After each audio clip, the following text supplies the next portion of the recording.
Ngiyeka. Manje ngiyekisa. Ngoba ngiyekisa ke sengingakuyeka ke kodwa ke ngisuke ngipongoloza phela nami ngokuthi iphimbo likhona. Yes, iphimbo likhona. Nanokuthi mina sengayitshela ukuthi vele ngiyayihlabelelela nje. Yabona so kodwa yona bathiwa ngeke kodwa ngingahoxa imiphumela yayo. So ikhaya nalo lithi alifani nabo befundisi ngoba at first mase ngiqala as a career babenakho ukuthi asiyiboni kahle kahle ukuthi iyakuphi until beze betshelwe abantu lofana uhleli phezulu kwemali. Uhleli phezulu kwemali lento akayisebenze akabe serious ngayo. Nami ngayithatha mina ngahambayo kwaMlungu. Ngaxoshwa ngaxoshwa sakwethu. Xosha kwami kwase ngathi ngiyayiyekela ngesikhathi sokusebenza wena uhlekisa abantu. Kwaba nje nesiphithiphithi saba khona washo ukuthi sekufika isikhathi sokuthi lento vele siyaphambana isikhathi sokusebenza nesikhathi sokuhlekisa ngaso sesifuna ukuxabana. Hayi-ke makunjalo ngizodedela le engayifundela ngibambe le engizalwe nayo. Yeah. Wow. Akeshibela basalwane. So ivoice isinerhythm ethile mara sekunoshintsha sekushintsha itone, ushintsha irhythm, washintsha ipitch, ayikho into engashintshile manje uyabona. Kanti mayisekhaya nje mayisethetha nje ukuthi hayi kunjalo ngithi ayisuke lento la uyabona. Kodwa esontweni cha basalwane bese ngicela ukuthi esikhathini samanje uyayibona lendlela yokubeka nayo yonke. So when you are a young boy in church ubona lezo zinto lezo zenzeka phambi kwakho. Hello, sanibonani Dumelang igama uZandi isibongo umfeka umalwandle lo lwandle kalwela lwezibhekane zona esihambela le kude phezulu.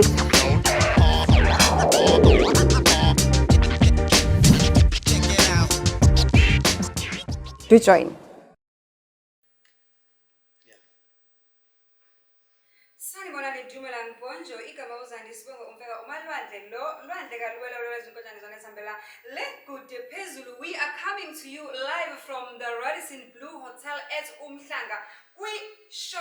Comedy show Kanondo R. And the name of it's the theme of the show, it's blind dates. As usual, I've got a guest. My first guest is also somebody who's gonna be entertaining us today. It's all about laughter. We have a church boy. Sanibona. Saphila thina njani? Ngiyaphila. Yes. Hayi sikuyona le show le nami ngithanda ngizi ngoba phela lento ama-blind dates mawukhumbula kahle emavidiyweni yaqala ngami. Waqala ngami ngokugila bagila nje usesuka ke.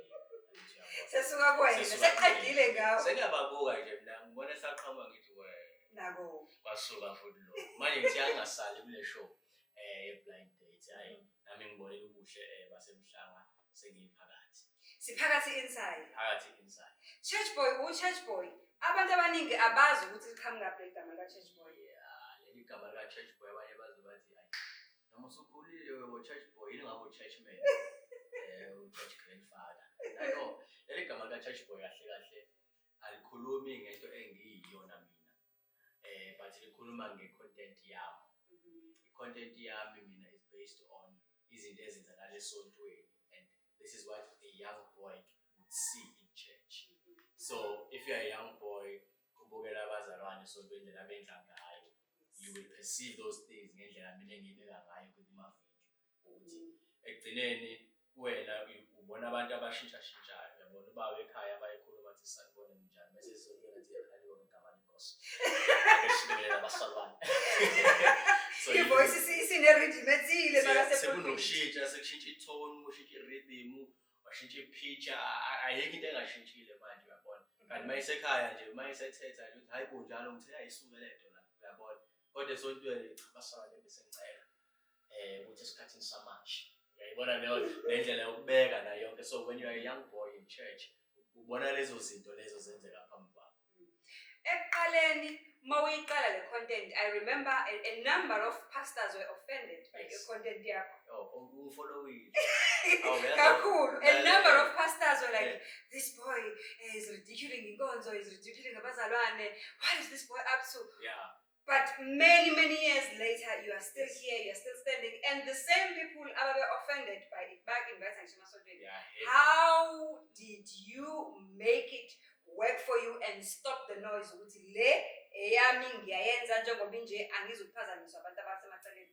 That's a good question. Yabona into eyangenza ukuthi ngime mina ukuthi ngangi-understand ukuthi yintsha, so abantu angi-expect ukuthi bayi-understande iqala, kodwa ngiyazi la ngiyakhona. Phela mina before I started comedy, I was already a preacher, so kade ngaqala ukushumayela. You were a church boy then. Then I got born again, then I started preaching. I was born again in 2007. So I've been preaching for many years and I know how to reach abantu. I know what is enticing abantu. So when I started the comedy, I fuse in the gospel. Alifike ivangeli, alifike kubantu behleka. Alifike kubantu behappy ngoba nalento yokuthi abantu sibakhalise. Abanye sesibaphoqa ukuthi bakhale ubone ivangeli kahle yonke emnandi. Yabona uNkulunkulu bezosizwa njalo masikhala kuphela. Engasizwa masihleka sinenkinga lapho. So then I continued because now I understand no somewhere phambili bazoyibona ukuthi lento iyaphila and yenza the same thing abayenza e-pulpit nangiyenza ku social media and abantu bejabule behleka. So ngayibhalansisa ngokuthi iqiniso ngiyalazi, izwi ngiyalazi. So as long as kwi-comedy yami angigage ezwini, angiphambani nento eshiwo yizwi, sibambe into efanayo. Yakhula i-content yakho. From that time up until now, siyakuzwa nanje manje nakuma-radio station, siyakubona kuma-shows, kuma-stages amakhulu asponsorishwe obani aba-sponsorisha ama-comedy shows. What are the lessons that you can give emfaneni omncane ofuna ozibone ngazo ukuthi uyangena khaqaqa kule ndima yobucomedy? Into engayisho mina, yabona i-comedy isebenza kakhulu nge-originality. Uma uzoba uwena, uzolasta. I-problem is ungena entweni bese ubukela kakhulu ugcina usufuna ukufana nomuntu othile. Kuhle ukuthatha inspiration, umbone uChurch Boy indlela enza ngayo, but ungabe uyena. Uyabo. So believe in it. Mawuzazi ukuthi uyahleka ngoba i-point yokuqala leyo phela hlekisa phela kuqala. Ungabi nesifiso nje sokwenza ikho. Awugqozo ndaka. Ngicabanga i-content yakho nje manje ngihleka into engihleze ngizibukuzeza. Vele uqhamuke nogqozi wena.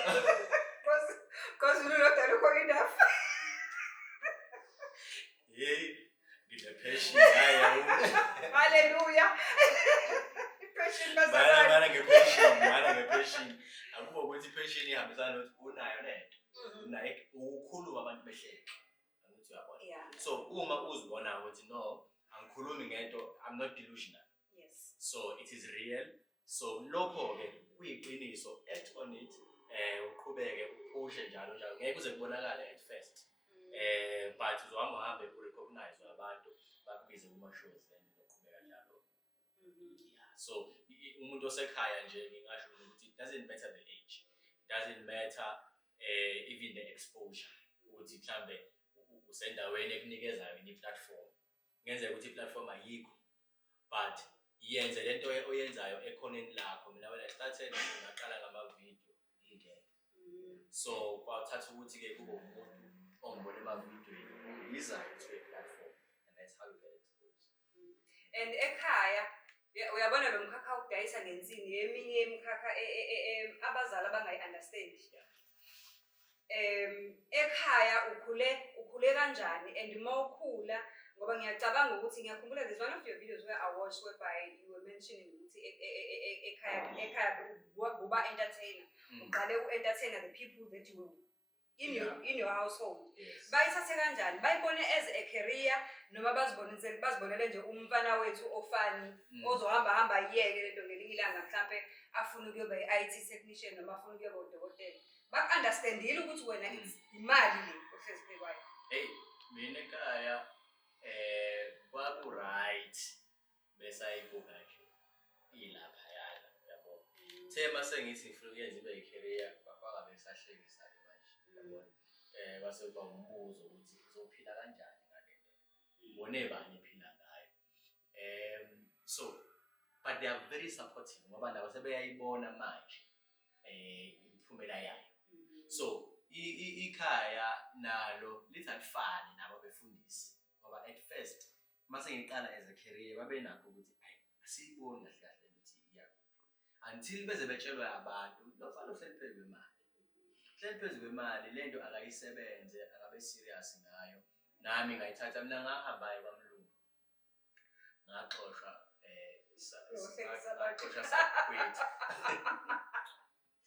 Xosha kwami kwase ngathi ngiyayiyekela ngesikhathi sokusebenza wena uhlekisa abantu. Kwaba nje nesiphithiphithi saba khona washo ukuthi sekufika isikhathi sokuthi hayi lento vele siyaphambana isikhathi sokusebenza nesikhathi sokuhlekisa ngaso sesifuna ukuxabana. Hayi-ke makunjalo ngizodedela le engayifundela ngibambe le engizalwe nayo. Wow. Ngiyayithanda le ngeke le engayifundela ngibambe le engizalwe nayo.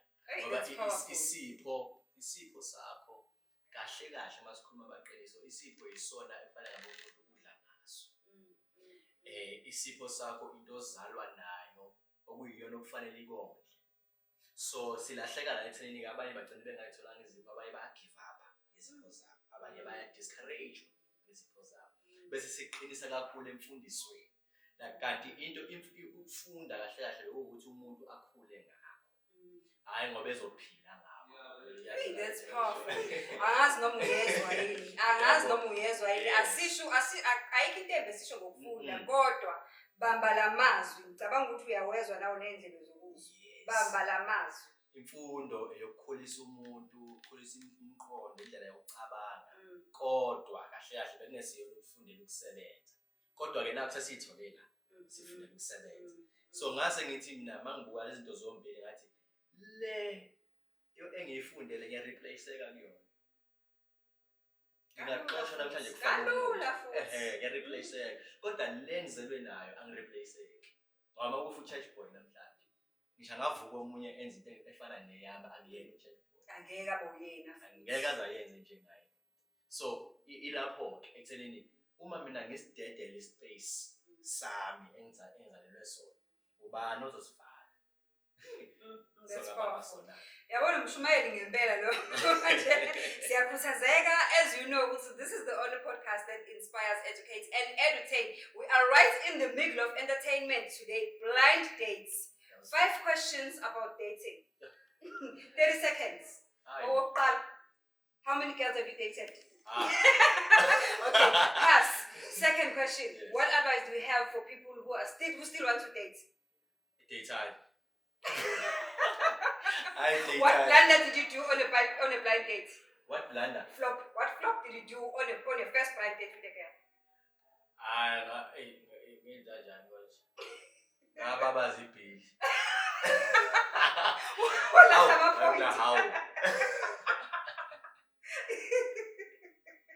Ngabona ukuthi ubuso buyashintsha ethi yabona kongamele kodwa khona akufanele phela iphakethe lawo yabona ngangalindele hayi abantu ukudla into ongazazi mina ngisiphela ufish yabona nje oma prawn lawa ngiqala ukuzwa leyo uya-order lana ama prawn noma sushi ngapha encane kanje mina ngiphethe ugalo hayi for sure ubaba ukubiza hayi ubiza inyanga phela lo iphethe wena mina ngiphethe inyanga into serious mangithi even ubani lo futhi ubani ushrimp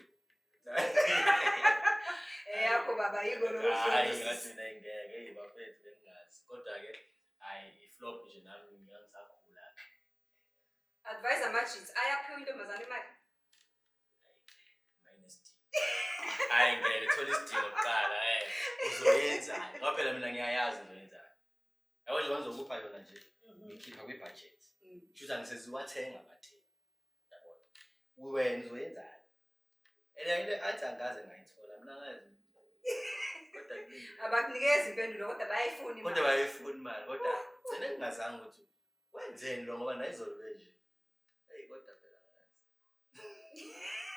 ukuthi angifuna ukuthi kuthiwa ngithe so abantu uma ukuthi abasidingo lesidingo hayi phananani bafethu imali ngokwazi kwami imali is a means of exchange that you get via energy so usuke usebenzile usuke uchithe isikhathi wachitha i-energy kuleyo nto leyo. So futhi esikhathini esi-right abesilisa besifazane bayasebenza bonke. Yeah. So ngiyaye ngibe nenkinga mase silingana mase fika lo ezocela eyami imele ibe uhalf yakhe imele ibe udouble. Ngcono yokwakhe ekhaya. Yo, angazi ngikomente kodwa.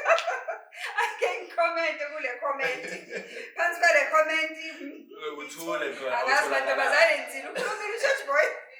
Hayi lama ngisho lutho kodwa nje awu. Church boy, you are such a multi-talented person. You are an actor, right? Uyacula, uyashumayela, udlala ugubu. Yes. Which one uma ngathiwa yeko okubili nje kulo ku-4 ngikubalile ongagiyeka kalula? Uqala nje I'm impressed nge-research yakho ukuthi hayi yazi uhambe wayongifuna phansi. Ayikho into ongayazi la. Thank you. Hayi into ongayazi. It's very good. Yini engayika kulezi zinto? Ngayeka ukucula ngoba ngikwazi. Ngiyayizamela. So ngithi ke mina ngeke ngikwazi ukuyeka ukudlala ngoba I know ukuthi hayi I'm very good.